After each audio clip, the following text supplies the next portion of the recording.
give like some like heads ups. So if you don't have your phone out, I need you to get down. Okay. You have full permission. I'm just kidding. Full permission by you. Full permission to get your phone out. We're gonna go a little later. You're required, in fact. Yes, you are. Well, I mean, standard data and messaging rates do apply, but please, if you have one. If you don't, I'll let you borrow mine. It's good. No worries, this is a good one. It won't take too long. It's just like a smidgen. Yeah, girl, you'll be fine. How much? What percent are you on? Like 30, but like, I won't take anything. It loses like so fast. Well, then I might take something. In that case. Hold on, almost ready. Yes, ma'am. I need a new phone.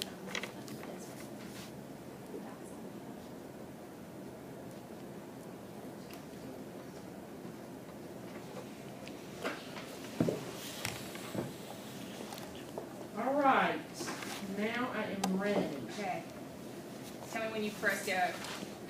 Is the camera What? started? Has It's been started for the past 1 minute. So Are you yes. kidding? Okay, fine. We're ready. Okay, so I did The Schools Our Children Deserve by Alfie Kohn. If you thought it was Con, it's not. And it's number 23 on the list. Actually, on the sheet of paper, it left off part of the title. And so the rest of the title is Moving Beyond Traditional Classrooms and, quote, tougher standards, unquote. And that's important to know the rest of the title because that'll come into play later in the presentation.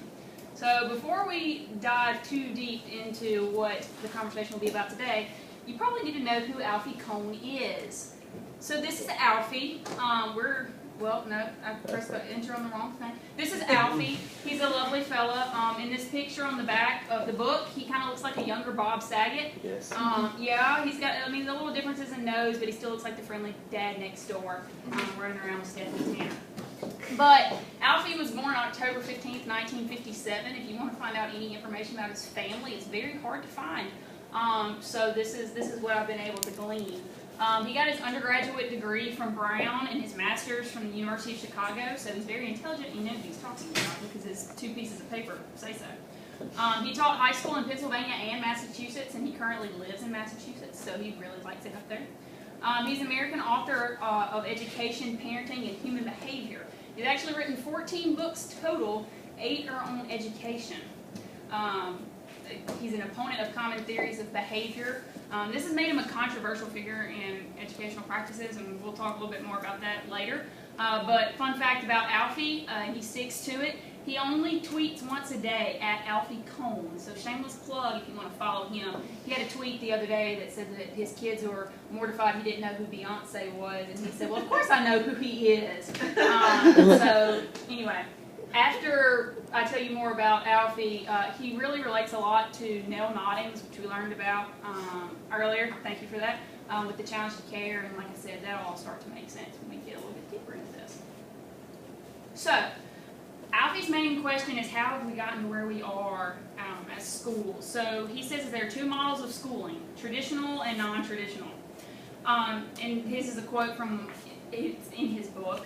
We are much more concerned about teaching where Miami is than about Miami's problem with Cubans.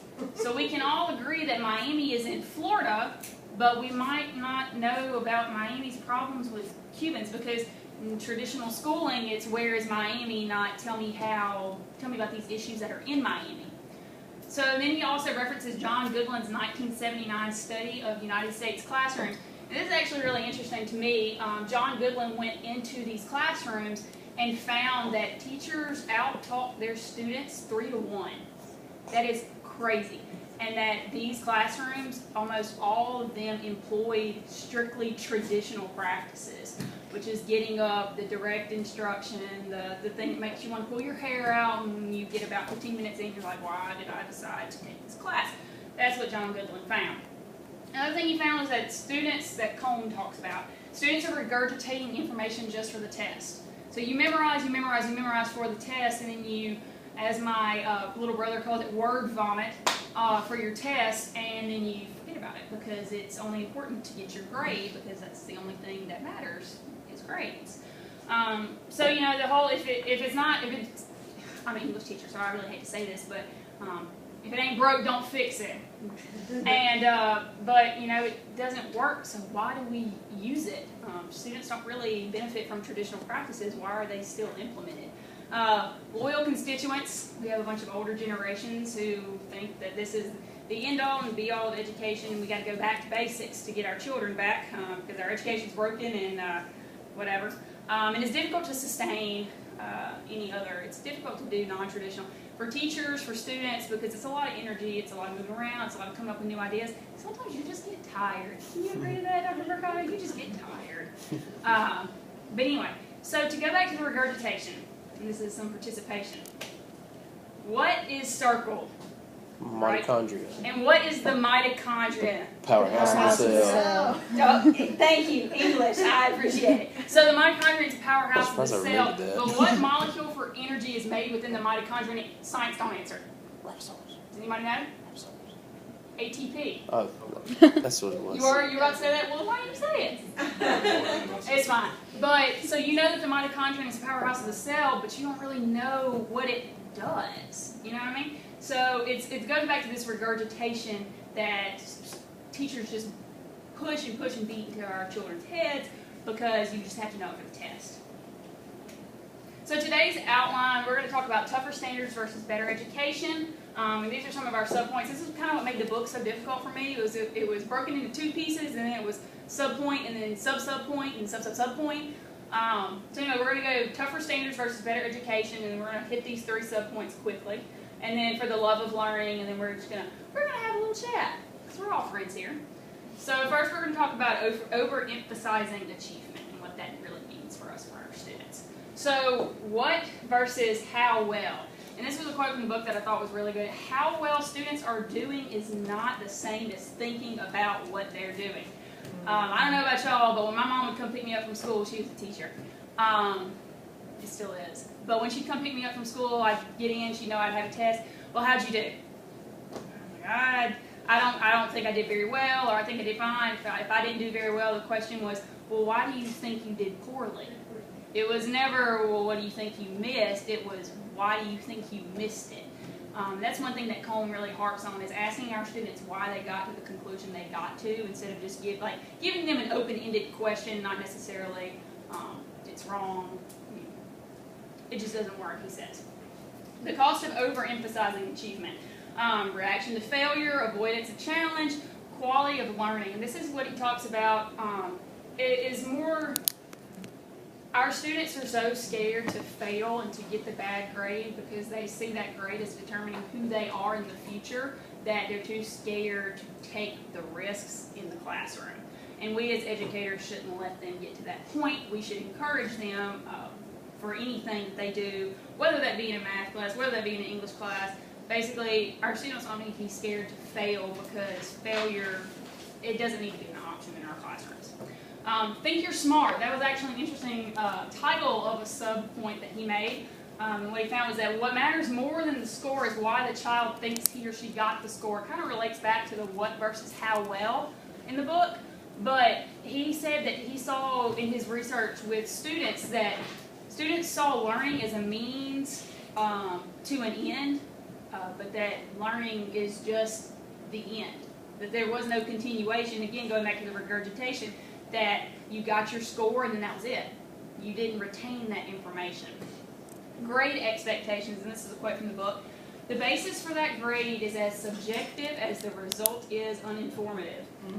It just, when your grades are subjective and your result is uninformative, then why are we still doing traditional practices? So that was his big issue.